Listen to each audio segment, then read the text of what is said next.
तर मित्रांनो, मालिकेच्या 27 मेच्या एपिसोडमध्ये की भावनाने चाळीतल्या बायकांची मदत केलेली असते. चाळीतल्या बायकांसाठी तिने दारूचं दुकान बंद केलेलं असतं.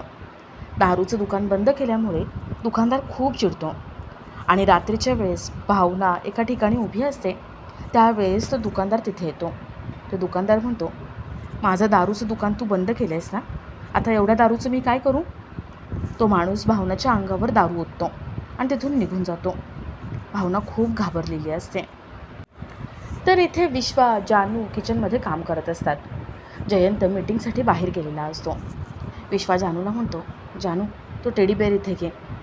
जानू म्हणते, विश्वा जर मी टेडी बेअर इथे घेतला ना तर तो जयंत आपल्याला CCTV मधून बघेल आणि पुन्हा काहीतरी करेल, त्याला डाऊट येईल.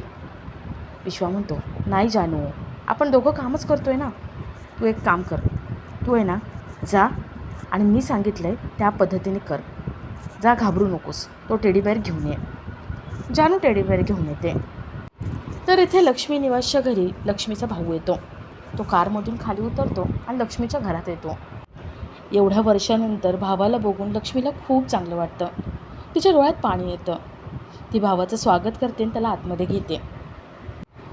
आता विश्वा जानूची त्या जयंतच्या तावडीतून सुटका कशी करतोय ते बघणंही तेवढंच इंटरेस्टिंग असेल. तर या सगळ्याची सुरुवात कशी होते ते थोडक्यात पाहू. तर मालिकेत आपल्याला असं बघायला मिळतंय की जानू मुद्दामच खाली येते आणि जयंत खाली नसताना डस्टबिनमधला कचरा सोफ्यावर, टिपॉयवर सगळीकडे टाकून ठेवते आणि ती आतमध्ये निघून जाते. जयंत खाली येतो आणि सोफ्यावर कचरा बघतो. तो कचरा बघून जयंत खूपच पॅनिक होतो आणि जानूला आवाज देतो. जानू तो कचरा बघते आणि विचारते, एवढा कचरा कुठून आला? जयंत म्हणतो, जानू अगं मला तुला हेच विचारायचं आहे. आपण रोज सकाळी सगळं साफ करतो, स्वच्छ करतो, कोपरा कोपरा स्वच्छ करतो, मग एवढा कचरा आला तरी कुठून? जानू म्हणते, जयंत सर, अहो मला पण माहिती नाही एवढा कचरा कुठून आला आहे. मला माहिती आहे ना तुम्हाला घाण धूळ अजिबात आवडत नाही, मग आला तरी कुठून? जयंत डोक्याला हात लावून बसतो. जानू म्हणते, जयंत सर बघताय ना, याचसाठी मी तुम्हाला म्हटलं होतं घरामध्ये एखादी हाऊस हेल्प असायलाच हवी. अहो आपण कितीही डस्टिंग केलं, व्हॅक्यूम क्लिनर वापरला ना तरी घाण ही असतेच आणि ती राहतेच तशी. घरामध्ये एखादी बाई असली ना की कसं घर स्वच्छ होत असतं, म्हणून म्हटलं. जयंत म्हणतो, ठीक आहे ठेव एखादी बाई, पण हो ती बाई तू शोधा आणि तूच तिला कामावर ठेव. जानूला हेच हवं असतं. जयंतला तो कचरा बघवला जात नाही. जयंत तिथून निघून जातो. जानू खूप खुश होते आणि विश्वाला फोन लावते. तर थोड्या वेळाने जयंत हॉलमध्ये येतो. तो कचरा आहे का हे चेक करत असतो. जानू म्हणते, जयंत सर, अहो मगाचा कचरा माझ्या डोळ्यासमोरून जातच नाही आहे आणि त्याचमुळे कामवाली बाई बघण्याचं काम मी आजच पूर्ण करून टाकलं. जयंत म्हणतो, म्हणजे कामवाली बाई भेटली? जानू म्हणते, भेटली नाही हो, काय झालं ना, मी शोधून ठेवली आहे. आज ती येणार आहे घर बघायला आणि आपला इंटरव्ह्यू घेण्यासाठी. जयंत म्हणतो, चालेल, त्या बाईशी जे काही बोलायचं असेल ना ते तू बोलून घे, मी जाऊन येतो. तेवढ्यात दारावरची बेल वाजते. जानू म्हणते, मला वाटते ती बाईच आली असेल, तिला काम हवं आहे ना, ती येणार होती. जयंत दरवाजा उघडतो. समोर एक बाई उभी असते. तो विश्वास असतो. विश्वा बाईचं रूप घेऊन तिथे आलेला असतो. जयंत विश्वाला ओळखत नाही आणि तो आपल्या कामासाठी बाहेर निघून जातो. विश्वा वेश बदलून आतमध्ये येतो. जानू, विश्वा खूप खुश असतात. तर इथे लक्ष्मी निवासच्या घरी सगळे आनंदात एकमेकांशी गप्पा मारत असतात आणि तेवढ्यात तिथे काही ऑफिसर्स येतात. ते ऑफिसर्स अंमली पदार्थ घेणाऱ्या वरदकडे आलेले असतात. ते वरद दळवीला बोलवायला सांगतात. लक्ष्मी म्हणते, हे काय चालू आहे सगळं? वरद आणि अंमली पदार्थ, नशा करतो तो? वीणा म्हणते, आई अहो प्रोजेक्टसाठी त्याने मगाशी 4,000 रुपये घेतले होते माझ्याकडून. वीणा घरभर वरदला सगळीकडे शोधते. तो घरात नसतो. ऑफिसर्स वरदला सगळीकडे शोधायला लागतात आणि त्यासोबतच घरात कुठे नशेचे पदार्थ आहेत का हे सुद्धा चेक करतात. इथे वरद विहिरीजवळ बसून प्रयोग करत असतो आणि वीणा त्याच्याकडे येते. वीणा म्हणते, वरद हे काय करतोयस तू? आज चल, आत ऑफिसर्स आलेत. तेवढ्यात तिथे ते ऑफिसर्स येतात. ते वरदला विचारतात, तू ते केमिकल मागवलं होतंस का?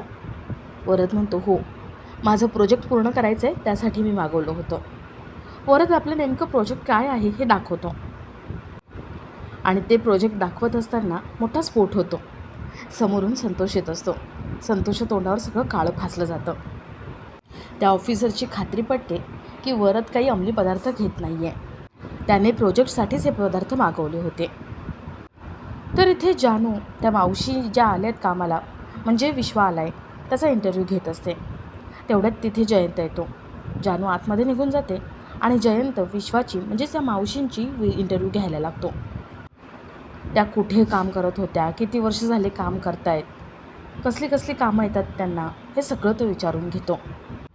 विश्वा जानू यांच्या आयडियामुळे जयंत फसतो आणि तो विश्वाला म्हणजेच त्या मावशींना कामावर ठेवून घ्यायला होकार देतो. तर इकडे नीलांबरी मुद्दामच सिंचनाला फोन लावते आणि सिंचनाचे कान भरते. ती सिंचनाला सांगते की गळ्यामधलं मंगळसूत्र काढून टाक आणि तू असं दाखव की तू एकटी आहेस. तू एकटी असूनसुद्धा खूप काही करू शकतेस, स्वतःचं आयुष्य बदलू शकते हे सगळ्यांना दाखवून दे. नीलांबरीचं बोलणं सिंचनाला पटतं आणि तिला वाटतं की हो, आपण आता वहिनी सांगते तसं केलंच पाहिजे. सिंचना गळ्यातलं मंगळसूत्र काढून टाकते. तर थोड्या वेळाने जानू विश्वा किचनमध्ये येतात. जानू किचनमध्ये कुठे काय ठेवलं हे विश्वाला सांगते. जानू विश्वा किचनमध्ये बोलत असतात आणि तेवढं तिथे जयंत येतो. जयंतला जरासा डाऊट आलेला असतो. जानू घाबरते. जयंत विचारतो, जानू, मावशींकडून माझ्यासाठी कॉफी बनवून घेतेस का? जानू म्हणते, हो, कॉफी बनवून घेते मी. जयंत जानूला बाजूला घेतो आणि थोडं अलर्टच राहायला सांगतो. जयंत ऑफिसला निघून जातो आणि जानू विश्वा काम करता करता एकमेकांशी बोलत असतात आणि जयंत विरोधात प्लॅन बनवत असतात.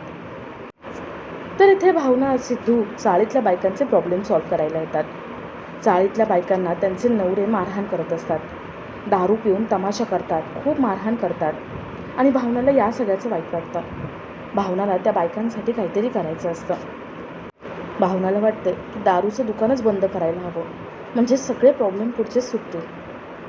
तर इथे जयंत लक्ष्मी निवासच्या घरी येतो. वरदने जो शोध लावला आहे त्यामुळे जयंत इम्प्रेस झालेला असतो. आता या शोधामध्ये पुढे काय काय करायचं याच्या सगळ्या आयडिया तो निवासला देतो. ते सगळे आनंदाने आईस्क्रीम पार्टी करतात. तर इथे भावना सिद्धू चाळीतल्या बायकांसोबत दारूच्या त्या दुकानावर येतात आणि दारूचं दुकान ते बंद करून टाकतात. दारूचा दुकानदार तो खूप भडकलेला असतो. तो भावनाला धमकी देतो आणि तिला सोडणार नाही म्हणून सांगतो आणि आपला आजचा हा भाग इथेच संपतो.